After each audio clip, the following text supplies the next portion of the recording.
जी, मैंने ये सवाल पहले भी पूछा था। आपने कहा एजुकेशन की प्रॉब्लम है, इंश्योरेंस कंपनीज की प्रॉब्लम है, कंज्यूमर्स की प्रॉब्लम है।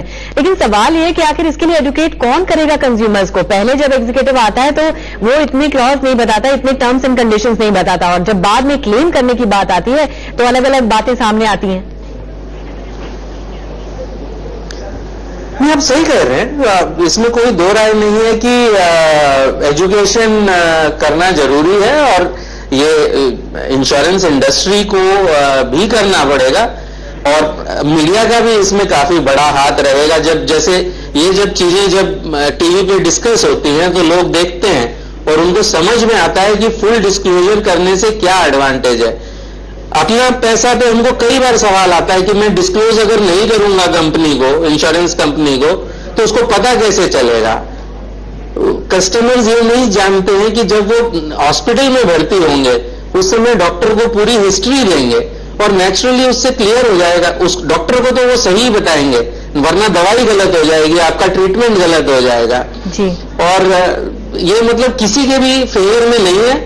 सेम तरीके से इंश्योरेंस साइड में बहुत प्रॉब्लम्स है क्लेम रिइंबर्समेंट में। ये मेरा जाती तजुर्बा भी है और कई हमारे अपना पैसा के कंज्यूमर्स का तजुर्बा भी है। तो क्लियरली पूरे प्रोसेस में इंप्रूवमेंट की बहुत जरूरत है। कल्पना जी, आप कोई सवाल पूछना चाहेंगी? नहीं, मुझे कोई सवाल नहीं पूछना। नरेंद्र करकरा जी, आप सुन रहे हैं सारी चीजें, क्या कहेंगे इस पूरे मसले पर? इसमें दो भाग है, एक तो प्री एग्जिस्टिंग के बारे में, दूसरा है कैशलेस के बारे में। प्री एग्जिस्टिंग के बारे में अभी आपने देखा एक दूसरे का जवाब, पर इसमें ऐसा है कि सर्टेन एज के बाद आपको हेल्थ चेकअप करने के बाद ही आपको पॉलिसी मिलती है। बिल्कुल, ऐसा थोड़ी सीधा आप देते हैं। और दूसरा सवाल अपने मन में ऐसा उठता है कि आपके पास प्री एग्जिस्टिंग डिजीज है, इसका मतलब आपको इंश्योरेंस नहीं मिलेगा? क्या वो आदमी इंडियन सिटीजन नहीं है कि उसको देना नहीं है? क्या गुनाह किया उसने प्री एग्जिस्टिंग डिजीज होने के कारण?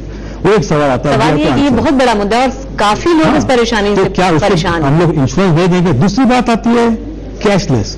ये तो मुझे लगता है एक मजाक हो गया है cashless. Cashless is a right of every Indian citizen who has got insurance. आपने इंश्योरेंस लेने के बाद आपको रिपे होना ही है, उसमें राइट बताने की क्या बात है? और मुझे ऐसा लगा कि जो कुछ अभी कैशलेस स्कीम जो विड्रॉ किया, ये जो बड़ी फाइट जो चल रही है, एक बाजू पेशेंट है जो मरीज है, दूसरी बाजू हॉस्पिटल है।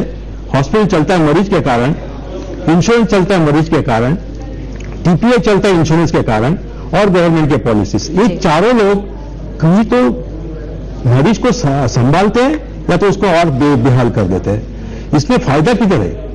अभी आप इस तरह से करते जाओगे और कैशलेस फैसिलिटी बोले नहीं, कल से नहीं देंगे, विड्रॉ करोगे, तो लोगों का इंश्योरेंस से विश्वास ही उड़ जाएगा।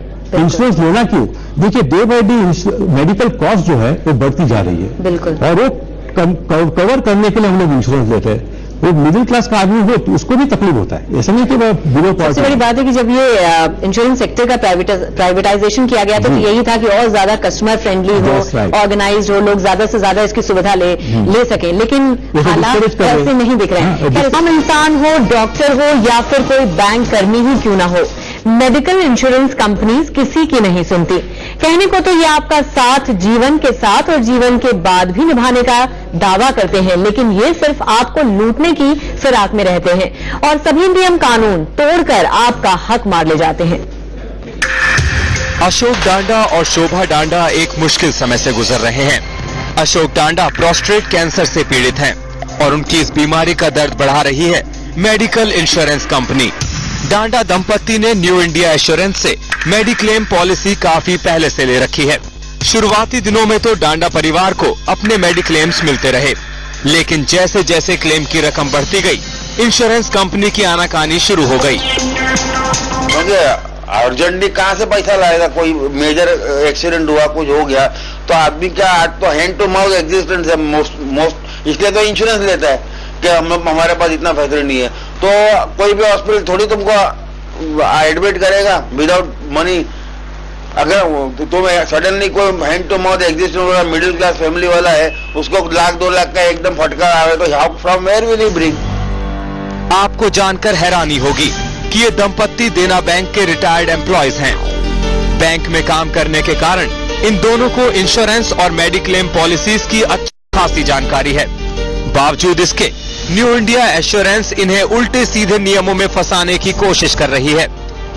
यही नहीं तो new India assurance consumer court के फैसलों को भी ताक पर रखते हुए इनके क्लेम्स क्लियर करने के लिए दुगने प्रीमियम वसूल रही है। कंपनी का रवैया तो लेटर थ्रू ही होता है, तो we don't know, but they simply means they don't listen to us. Means वो लोग का रूल्स एंड रेगुलेशन वो कोटिंग उसका कुछ एक क्लोज नंबर आर्टिकल नंबर है वो डाल के दे देते हैं। डांडा दंपत्ति के लिए मेडिक्लेम कंपनी से क्लेम्स निकालना टेढ़ी खीर साबित हो रहा है। समझ नहीं आता कि कौन ज्यादा खतरनाक है, प्रोस्टेट कैंसर या फिर मेडिक्लेम डायन। प्रत्युष भास्कर, TV9। तो इस सब चर्चा में हमारे साथ जुड़ गए हैं अशोक डांडा जी, जो रिटायर्ड देना बैंक के एम्प्लॉई हैं। उनसे बात करते हैं, जो कि इसके भुक्तभोगी हैं। अशोक जी, आपके साथ क्या हुआ दरअसल? जी, मैं प्रोस्टेट कैंसर से मैं 1.5-2 साल से सफर हुआ हूँ जी। तो पिछले व्हेन आई वेंट टू मैं री इंश्योर के लिए प्रीमियम भरने के लिए सितंबर 2009 में गया, तो मेरा जो रेगुलर प्रीमियम था 14,000 ऑड, वो मैं चेक दिया। उसके बाद मेरे को सीधा फोन आया मेरे एजेंट का कि नहीं, तुम्हारा रिन्यू नहीं होएगा बिकॉज तुम्हारा जो मेरा और वाइफ का जॉइंट पॉलिसी है, तो मेरा क्लेम था, it was almost full claim मेरा यूटिलाइज हुआ था बिकॉज ऑफ कैंसर।